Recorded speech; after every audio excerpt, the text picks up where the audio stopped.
I'm Kyle Malnati, your host of the Calibrate Real Estate Podcast. At Calibrate, we exist to help people create generational wealth through real estate.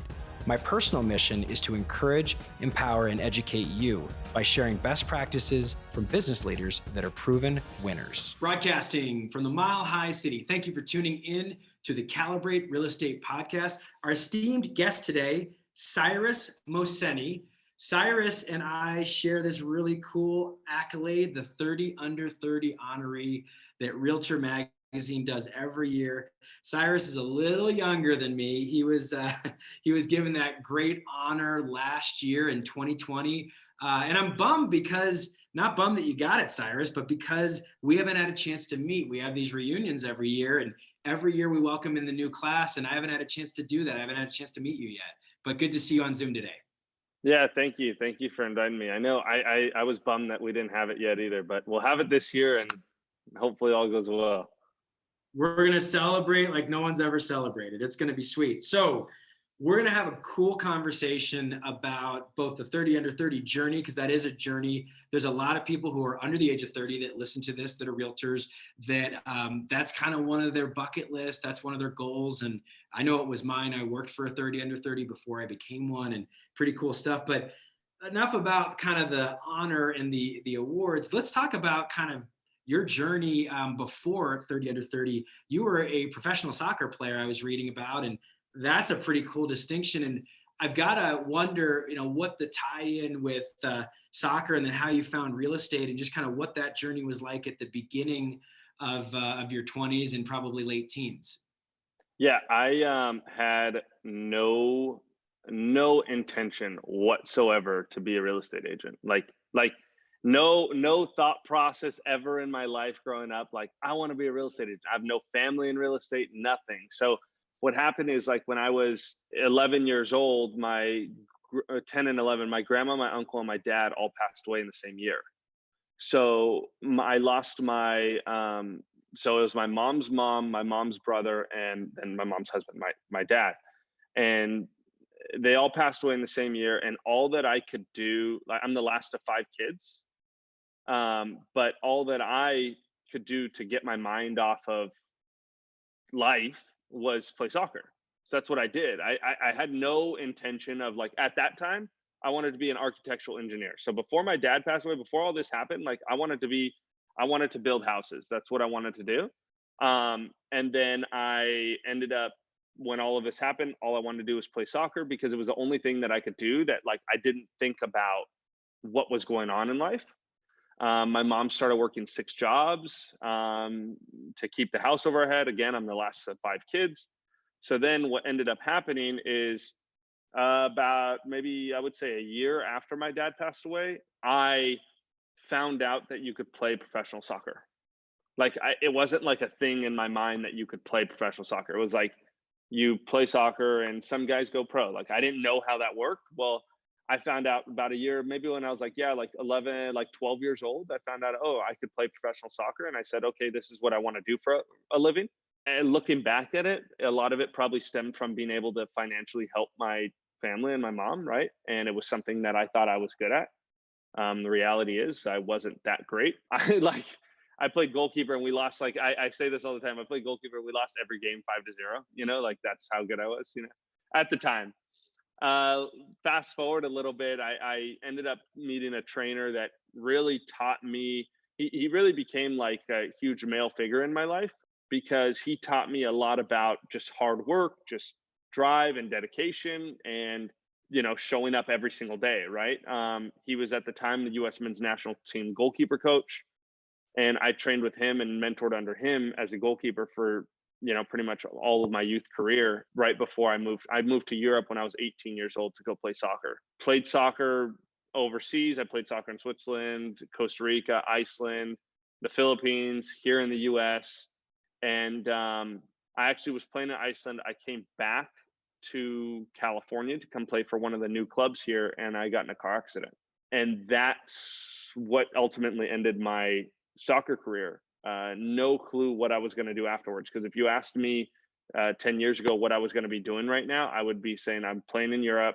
By the time I'm 40, I'll retire, I'll coach. And that was my game plan for my life.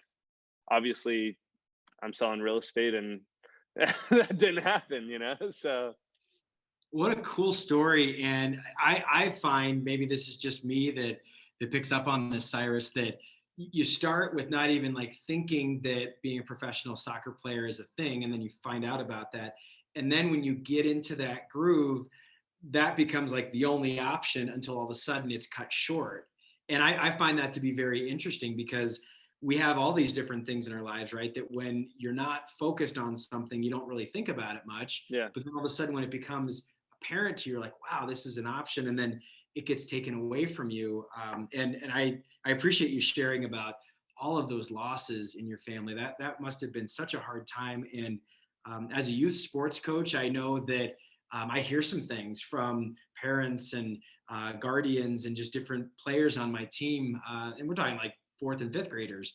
Yeah. I hear some things that they're dealing with at home. And it's like, sports are a great release. They're a great way to sort of have this, for lack of a better term, like fantasy land, outside of what reality is in that moment. You can kind of get dialed in, and I can see how that would be just like, this is my thing for a period of time. And what a great way to take a very sad time and make it a very positive outcome of it. I think that's really cool.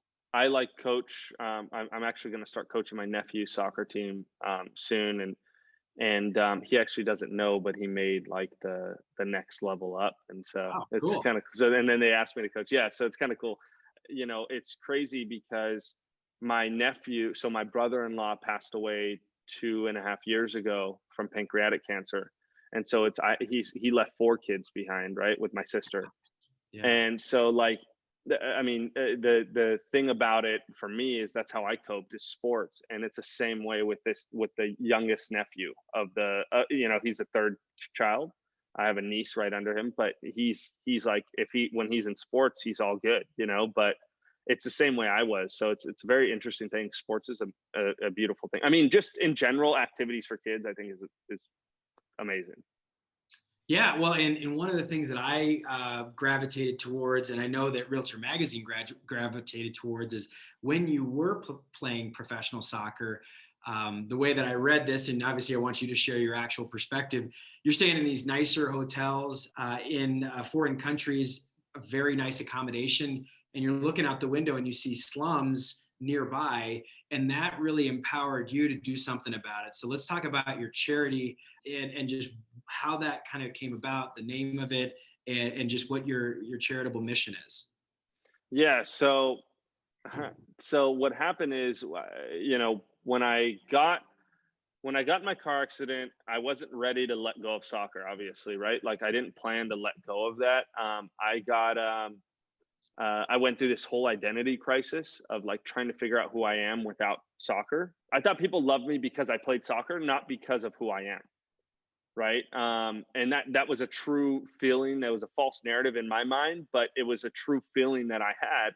So I was constantly battling this, like, and again, I have no background in real estate, and I had no intention of getting into real estate when this happened. Right. So what happened is, before, like, in every off season, I would take some sort of class. I would go into like I did French class, I did Italian. I always say, like, I failed both of those classes. And then, like, one year I did like real estate classes, and this was the off season, right before I got in my car accident. I was getting my real estate license, and I was getting my real estate license literally just because I said, you know what, it might be helpful to have. I have friends that are moving in from, other countries. Maybe I can help them, so on and so forth. I'll just get it just to have it, right? And then I got in my car accident, and then I'm like, okay, what am I going to do with my life? So as I'm trying to figure all of this out, as I'm going through this identity crisis, I had another friend, and a very good friend of mine. I called her, and we were talking about being able to travel and put on camps for underprivileged kids across the world, soccer camps. And I said, that's perfect. That's exactly that's like what I needed, right? Like, I needed something else. And so that evolved into what's now called Giving Football. So we go around the world and we put on soccer camps for orphanages. We also do them locally here. I'm actually speaking with one of the local school districts to do one in one of the underprivileged school districts in the area as well. But essentially what we do is we take them the proper gear. We take a nutritionist with us. We teach them how to play soccer, because again, that was my outlet, right? Like that was how I got all of my feelings out, how I got my mind off of what I was going on. So if I can give that to another kid and provide a positive experience, then for me, I've done my job, right? I think to change the world, it doesn't take much. It just takes one person, right? And if you can positively impact one person, then you're doing your job, because they can positively impact another, and so on and so forth. Oh man, that's beautiful. And I just, I feel so inspired because it really, I think having such a global experience, right? You're traveling around as a soccer player, having that worldwide experience. I think it's really grounding to say it's just a one-on-one thing, and you can do it wherever you are. You don't have to be out of the country. You don't have to be in a situation where you've got, this monstrous platform. I think everybody kind of makes nonprofit or charitable or just doing good things for good people that need a helping hand. They make that so lofty and almost it causes them to not do it at all. So Yeah, I I think that's think great. yeah, I think that a lot of people look at it that way, and to be honest, I looked at it the same way, right? Like until I really was able to put everything together, I looked at it as like this is an impossible task. But we did one camp in Ensenada, Mexico, and I had a kid that I stayed afterwards for maybe 30, 40 minutes talking to him through a translator, obviously. And we were going back and forth about soccer and everything. And a year later, I got a call from, they call him like the dad of the orphanage, but it's like one of the directors, right? I got a call from him, and he said that his whole life changed after that camp. So before, he was going out drinking with friends and, you know, sneaking out and doing all of this stuff. And after the camp, he's focused. He's made the regional team for soccer. He's like focused on pursuing a goal and a dream. So his life has completely changed. He's got out of all of the negativity that he was in. And that for me, like, if that's the only thing I do with this nonprofit, I'm happy, right? Because I've changed his life, and there's not a value you could put on that. You know what I mean? I do know what you mean because it's such a having lost. So my brother passed away the year prior to me being honored as a 30 under 30, and that was what I wrote about. I applied the year before that and didn't get in, and I was like, well, I'm 29. I kind of got to pull out all the stops, and I wasn't trying to use that loss as a amplifier, but it was a reality. Like it really drove me to think differently about life, about my business, about being charitable, about being generous. And I did similarly to what I read about you, that I was just like, you know what, real estate agents, we have this amazing ability to generate great amounts of income through commissions. And, I feel blessed about that. What if I just chipped off a piece of every one of those commissions and started donating to some charities that benefited him when he was sick in the hospital? And so I started donating to Children's Hospital and Ronald McDonald House and like all these different things that were related. And it made me feel connected, even though he was no longer here. And I've got to ask you a follow-up question, Cyrus. And part of it's because I played soccer at the youth level. I never played it at the level that you did. I've got a daughter that loves soccer. It is becoming, kind of like raising in some ranks a little bit. I find this to be true, and I want to see if you feel the same way. What is it about soccer that makes it such a, not only an international game, but just such a sort of simple, fundamental game? And I'll get to where I'm going with that for a second. But from your perspective as a soccer player, why is it such a worldwide game versus others that are more niche games that are just popular in a certain country? Well, all growing up, like I would just tell me this all growing up, and they were like, it's a poor man's sport. And like the reason is because it doesn't need much, right? Like I would go into countries, and we still do, and we see them playing with a rolled up bag of trash with twine, or we see them playing with socks rolled up. You don't need much. You just need a ball, and that's it, really. Two rocks, and you got goals, right? You know what I mean? And so it's a beautiful thing to be able to provide the proper equipment to these kids, because that's what they see people playing. but really it doesn't take much to play and to be very good at it. It really just needs a ball and somewhere to shoot it at. I think that's why it's such a global sport. I'm glad you went there because we didn't prepare for this, but it's kind of part of my thought process. So I had sort of the blessing, and also I made it a priority of doing a mission trip in 2019 prior to COVID. And it was one of the most incredible experiences I ever did. And I went to an area in Juarez, outside of Juarez, Mexico, called the Colonias. And we built a couple of houses through a group called Missions Ministries that's based here in Colorado, but sends missionaries every week to the Colonias. And one of the things we get to do, and I say it intentionally that way, is we get to go to an orphanage. And a lot of people have different thoughts about an orphanage. You think Oliver Twist, you think like made for TV stuff. And what we found is that these orphanages exist. These kids have parents, and their parents know that they're there at the orphanage. They willingly let them go because it's sort of like a boarding school, in that they know that they can work as parents, and this is the way it was described to me, that they know they can work 6 or 7 days a week, and their kids are going to get good meals, they're going to have good education, relatively speaking. And it was just such a mind-blowing experience to me. And one of the most fun things that I experienced is I'm playing soccer with some adults. I'm a younger adult, some older adults. We're playing with little kids, and we're playing with teenagers, and we're playing in like an indoor basketball thing. And one of the things that I was noticing is we're hanging out, and these kids are really, really good. And I'm like, they don't have soccer camps. They don't have professional coaches. I'm like, they are testing me, and I'm a decent athlete, right?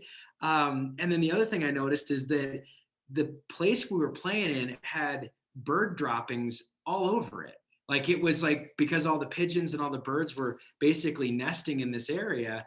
And I was like, that's so sad that they don't even have a clean facility to play soccer. And it's just kind of crazy. So kind of a shared experience that I had that was just really meaningful to me. And soccer it's a sport without boundaries. It really is.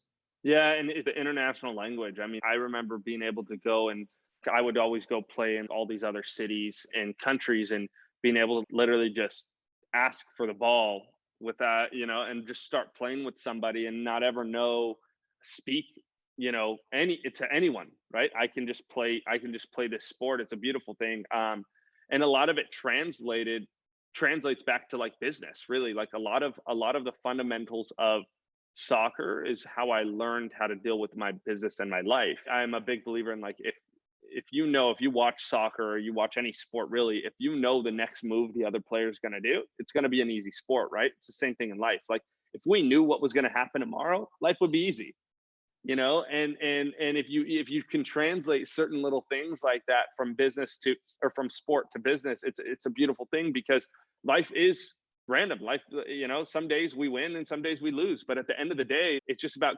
continuing to train and continuing to better ourselves every single day. It's a great point, and I'm glad that you segued to business, because this isn't a soccer podcast. This is a real estate podcast. But I love talking about the storyline because it's going to lead into so many cool examples.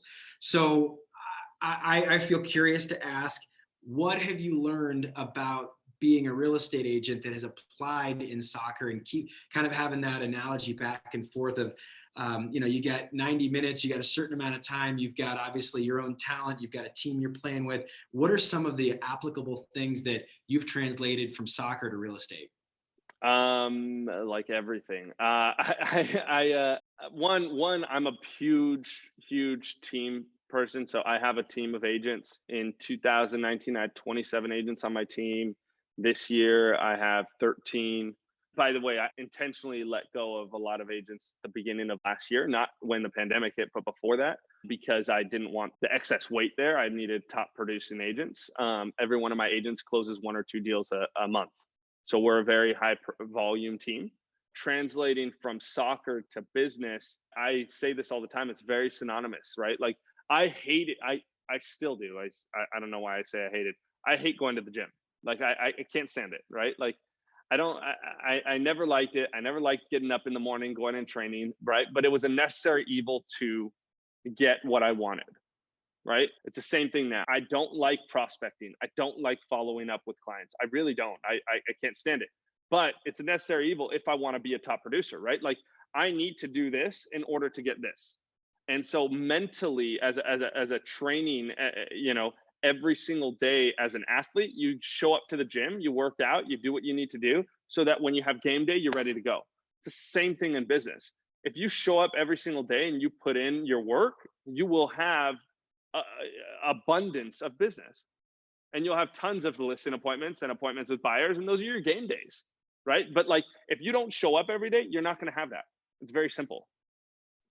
Great point. And I'm smiling as I'm listening to you say it, because I'm a boutique brokerage owner, locally owned, operated. My wife and I own the company. At any point, there's 10 to 15 of us, and a lot of our agents that are younger and newer, I will say to them, look, the prerequisite to coming in and meeting with me, and this is not an ego thing, it's like I've been around a little bit longer, and the prerequisite is that you bring what you've been working on this last week. Bring your stats, bring, who did you call, who did you contact, like bring your data, and at least we can then from there make adjustments, right? But if you're not out there doing the things that are the necessary evils, or just frankly the fundamentals, right? We can call it maybe a positive way, like, look, if you can't dribble, you can't play soccer. I'm sorry, it just doesn't. Well, that's my whole point, right? Like this is the whole thing, right? So I was talking to my team the other day, and we were talking about open houses. Open houses just got opened back in California. We're all excited. So I'm like, hey, let's talk about open houses, right? And I'm talking about open houses, and I equated it right back to soccer again. It's like, look, even when we played pro, we practiced passing. Passing is a very fundamental thing. Why did we do that every single day? Right? It's the same reason that you show up and you do your role play and your scripts. Like you have to, in order to keep your ability as sharp as possible, you need to continue practicing it. You can't just be like, yeah, I got that, I don't need to be in this meeting. Like, if that's the case, that's okay with me. Like, I have no issue with you feeling that way, but your place is not with my team, right? You want to be the best that you can be, you need to continually sharpen your tools. You can't just expect, oh, I know everything and then move on, right? Yeah, I agree. One of the coolest things I've noticed, different sport, golfers at the highest level, you'll see them putting graphite from their pencil in the grooves of their irons. You'll hear that they sharpen their irons, quite literally. And that's Proverbs. I mean, it's kind of cool. It's biblical, but like, because they want it to go through the grass that much better, they actually sharpen their tools. They're sharpening their craft. One final golf analogy is Gary Player is famous for having someone say, man, I wish I could be such a great golfer like you. And he's like, really? You wish that? Like, are you really committed to do 1,000 shots on the range after you've played 18 holes and have your hands blister and bleed? Like, are you really that committed? Because that's what it took, it's kind of crazy. But that's the reality, right? You want to be, whether it's in life and business, whatever you want to be successful in, do you really want it? Do you want it, or do you just say you want it? Because a lot of people, and I see it all the time, they're like, I want to be successful, I want to do this, I want to close this many deals. I'm like, okay, here's what you need to do. And then they're like, maybe I want to do this many. It's like, well, then you don't really want that. Don't tell me you want something unless you really want it, unless you're going to show up every single day and put in the work, right? Because that's what it takes to be highly successful. It really does. I don't think that, again, I have no real estate background. So you can't tell me that, oh, I was given anything or anything. Like, everything that I have in this industry is because of just pure hard work and showing up every single day. There's nothing else. There's no like special, I didn't come into this industry and be like, oh, here's a bunch of money, let me put it. No, I took it and I said, okay, this is what I'm going to do. This is how I put a game plan together. I visualized it, I mapped it out, and then I executed, and I continue to execute over and over again. So you want to be at the next level, you got to put in the work. I have a great example of that, because I think it's probably something that happens to you. So we're going to take real estate and put it on Instagram for a minute. Okay. Yeah. So I'm newer to Instagram. Rebecca Donatelli, who I know we're mutual friends with, she kind of gave me some tips on Instagram as I've been podcasting longer than I've been doing Instagram. Let's put it that way. And I'm kind of the older range of the millennial generation. So, and I got kids and stuff. So I'm just not that forward. So I joined Instagram late.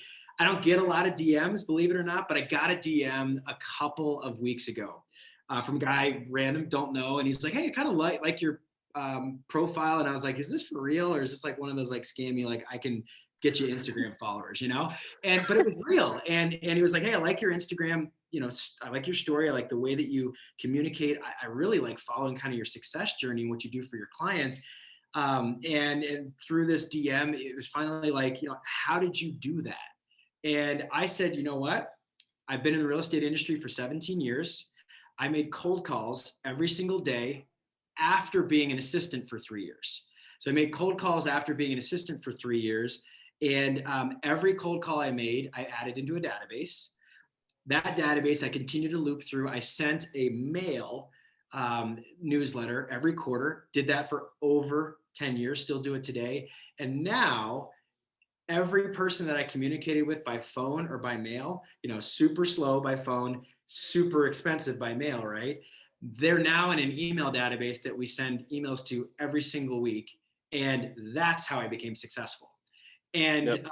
The response was like, oh, and like, I like the guy and I hope he went that direction. But like when people see the mountaintop, they're like, oh, how'd you land on it? Was it a helicopter that like dropped you down on the top of the mountaintop? You're like, no, I hiked up that mountain. Like, come on. Yeah, exactly. Oh, yeah. Yeah. So At times there was an avalanche that took me all the way back to the bottom, yeah. but I came back up. It's like a lot of people see the top success and they're like, oh, I can do that. I want to do that, but they don't see what it took to get there, right? The 10-year overnight success story, right? Yeah. Or probably more like 20 years, right? Because you probably, that experience of all that loss when you were a youngster that then fueled you to be a soccer player, to then become a pro, to then take all of those things from 10, to your late 20s into real estate. That's what made you successful. A lot of people are like, wow, like new on the scene, 30 under 30, like, yeah. What do they know? They're brand new. Why are they influential? It's like, no, man, like this person's been hammering it at a different level for 20 years. You just didn't know about it until all of a sudden they came on the scene. Yeah. It's an interesting thing. That was a big obstacle I had to go over, and I still do sometimes, right? Like with older clients, where they're like, "Well, you're too young for this." I'm like, "Yeah, okay. Well, let's talk about our numbers. Let's compare my numbers to any other agent that you're going to interview, and we can go from there." It's very simple, but it's very interesting. Yeah. Cyrus, I love it when my clients say, I've owned this property longer than you've been alive, and I was like, Yeah, and I'll that's help you sell it. all day long. I get that. It's great. Well, so on Instagram, I just started following you, but I was loving several pieces of your content. If people want to follow you, what's a good way? What's the Instagram handle? It's at Cyrus Andre, CYRUSANDRE, Andre. Go check him out. Got a great feed. I really enjoyed it. Let's transition to sort of the back half. This, every podcast is crazy. I'm like, man, the time goes so fast. We're like on a mountaintop and I'm like, it's over. It's crazy. But we've got 3 questions we ask all of our guests, Cyrus. They're not rapid fire. They're actually pretty deep. You ready for them? Yeah. All right. Question number 1. Calibrate, the name of my brokerage company here in Denver, but also of this podcast, is a verb. And that's why I named our brokerage company Calibrate, because it's an action. It's a verb. It means to make adjustments, take an experimental results, trial and error. A lot of scientists use the word calibrate to make something better. And I'm like, that's what I've been doing my whole life. That's what I hope to do for my clients, is like, take this, make it better, right? I'm sure there's a lot of sports thoughts that you might have as it relates to calibrate, but my question is, what do you do, Cyrus, to calibrate your life on a daily basis? What are some of those personal growth things that you do, that daily activity that you're like, that's my secret sauce, even though it's maybe not such a secret? I have a routine. I get up every morning. I get up, I work out, I shower. Everybody always laughs when I say that. I'm like, no, this is part of my routine. Every morning I work out, I shower, and then I usually will spend about 30 minutes to an hour. I read. I read like 4 or 5 books a month.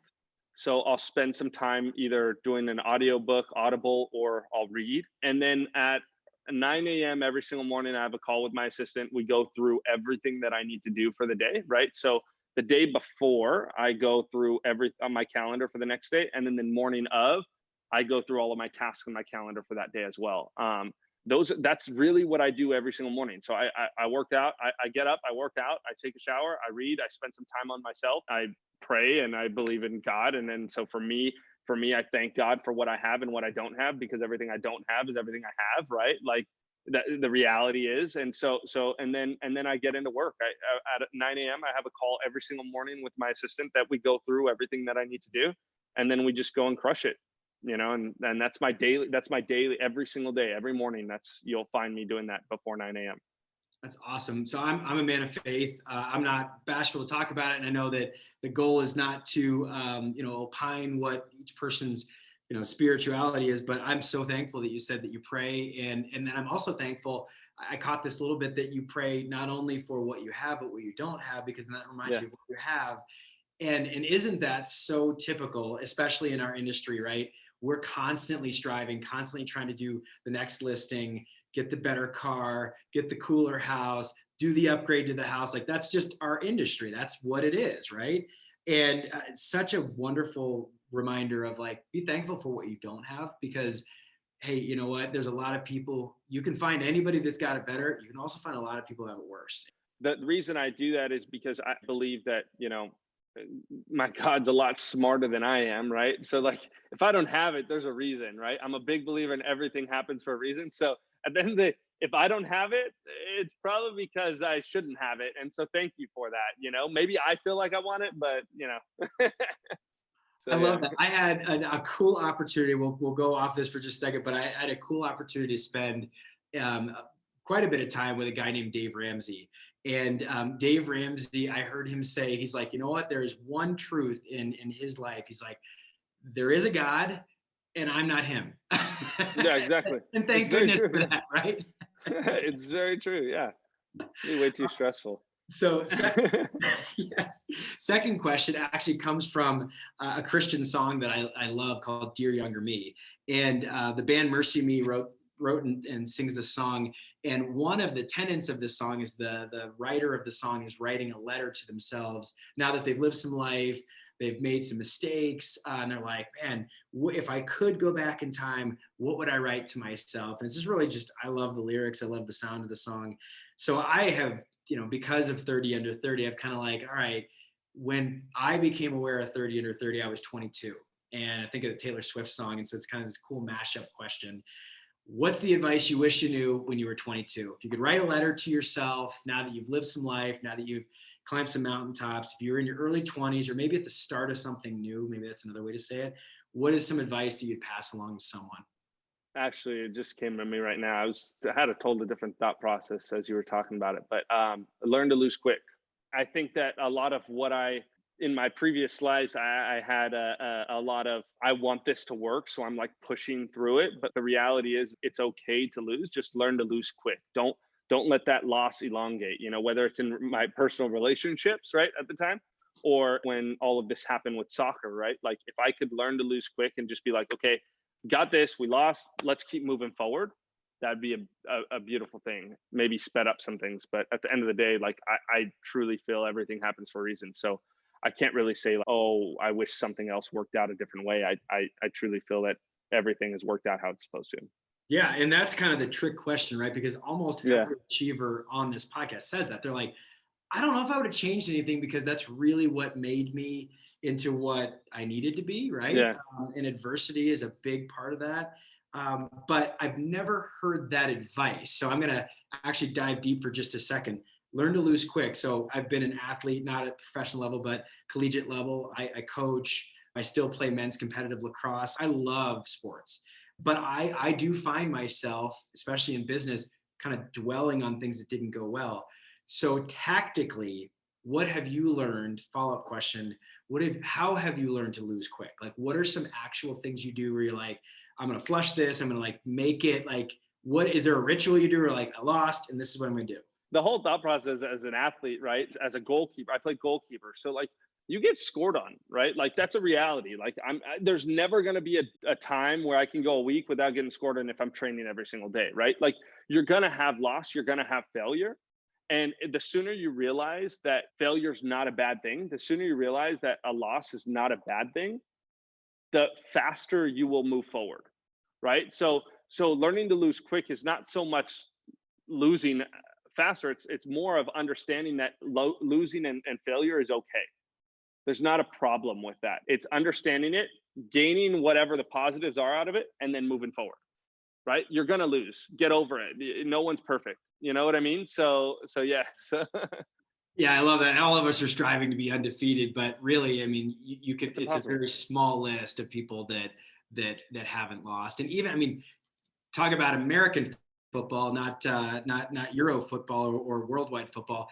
A lot of people are like, "Oh, Tom Brady. Tom Brady's the greatest quarterback." There is going to be someone somewhere at some point that's a better touted quarterback than Tom Brady. And Well, further, even he's also lost. yeah, and even then, you can't. I guarantee, if you asked him the same thing, you can't tell me that he's never made a bad pass, right? Like you can't like every single person, no matter how. And I think every single high performing, highly successful person has had major failure in their life, and that is okay. And if you understand that, then you're going to be able to be highly successful. But if you dwell and say, I can't fail, and you're scared of failure, you won't ever be able to grow. Failure is a necessary path for growth. Absolutely. Well, and I'm from Denver, and the one of the older, like, best quarterbacks was John Elway. And in Denver, like, people wanted Elway out after losing 3 Super Bowls. Most people think about the 2 he won, but he was in 5, lost 3, won 2, and at the very tail end of his career, kind of like right at the end. And it's amazing that someone who's a Hall of Famer could be that sort of disregarded or overlooked because of the fact that he got all the way to the Super Bowl, but then lost. It's just crazy It's like, stuff. but you're in the Super Bowl, you know? I know. It's like, Not many people can say it, but a lot of Yeah. people can critique. Final question. We've been talking a lot about physical loss, emotional loss, and I think that's important. I think it's important to be realistic about that.